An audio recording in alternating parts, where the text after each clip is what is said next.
I thought maybe there's a way to help children because the Ethiopian famine was on, which affected a part of Uganda as well. Plus there was a civil war there. And I went out and was getting ready with my team to go north, and the Prime Minister that day sent for me and he said, "Ray, there's a place called the Lawera Triangle, and there's thousands of orphans there, and it's about an hour from here by car. Could you help there instead?"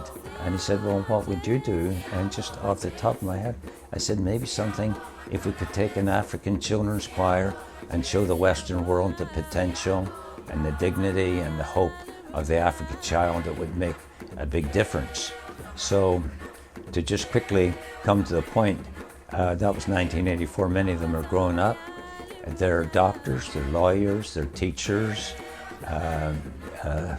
One little girl who was in the second choir, she's a United Nations country director in an African country. And others are doctors, and one of her young men, they were pushed out the door by their parents before they get shot, and took them weeks to get to us, but when they did, we took them into the first house we got, and two of them are not only, one's a fellow at Yale, and the other one who never traveled with the choir, he's also a medical special and teaches at the medical school at McCary University.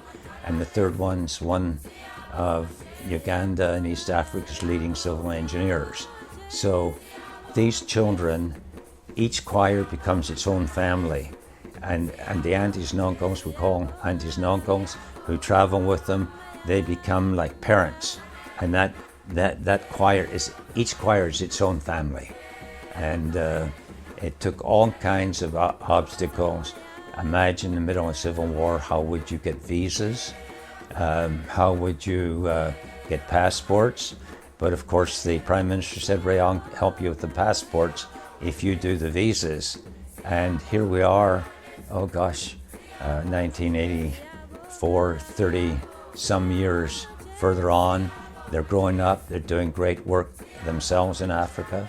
Some of them work in other parts of the world, and they're absolutely outstanding.